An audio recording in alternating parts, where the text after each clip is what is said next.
دیکھو رسول اللہ صلی اللہ علیہ وسلم نے ارشاد فرمایا, خواتین سے خطاب کیا کہ عورتیں جہنم میں مردوں سے زیادہ ہوں گی.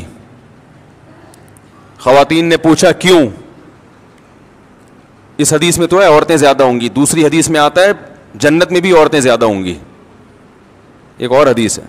یہ میں اس لیے کہہ رہا ہوں کہ خواتین ڈر جاتی ہیں کہ ہم یہاں بھی وہاں بھی دعا کر کھو, یہ کیا مذاق ہے. وجہ اس کی ہے کہ خواتین کی آبادی ہی زیادہ ہوگی, تو ظاہر ہے ادھر بھی زیادہ تو ادھر بھی زیادہ. تو پوچھا گیا بھائی وجہ کیا ہے؟ آپ نے فرمایا تکفرن العشیر, شوہر کی نافرمانی کرتی ہو. ناشکری, نافرمانی نہیں, کفر کہتے ہیں ناشکری کو. کیسے ناشکری؟ فرمایا ساری زندگی کھلاتا ہے پلاتا ہے. آج کوئی مرد بیوی کو چھوڑ دے, بیچاری کا کیا پرسان حال ہوتا ہے ہمارے معاشرے میں.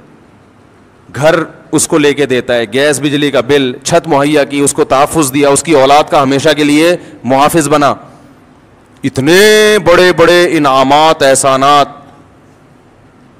اور نبی نے فرمایا کسی دن تھوڑی سی اونچ نیچ ہو جائے, اس کی تنخواہ کم ہو گئی بیچارے کی, اب گوشت نہیں لا پا رہا, توریوں پہ گزارا کروا رہا ہے, ناشتے میں انڈے کا انتظام نہیں کر سکا, آج بیگم بغیر ناشتے کے رہ لو, آج ناشتہ نہیں کرتے, ٹھیک ہے نا, تھوڑی تنخواہ میری, حالات ٹف چل رہے ہیں, یا ناشتہ کرو مگر انڈا نہ منگواؤ, پراٹھا ڈبو کے, مفتی صاحب نے کہا ڈبو کے کھانے کا اپنا ہی مزہ ہے, تو آج ہم پراٹھا چائے میں ڈبو کے کھا لیتے ہیں.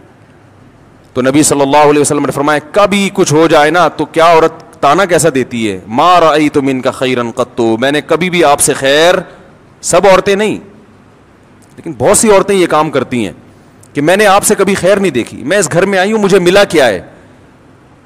کتنا بڑا زندگی بھر کے ہمارے مسلم معاشرے میں تو مرد تو بہت زیادہ تحفظ دیتا ہے. کیسے باپ اپنی بیٹی کے لیے رشتے تلاش کر رہے ہوتے ہیں کیونکہ اچھا آدمی مل جائے, اور پھر طلاق سے ڈرتی بھی ہیں, کہتی ہیں طلاق دے کے مجھ پہ ظلم کر دیا, مجھے یہ کر دیا. طلاق دے کے کیا کیا اس نے؟ اپنے آپ سے جدا کر دیا نا, تو اب رو کیوں رہی ہو؟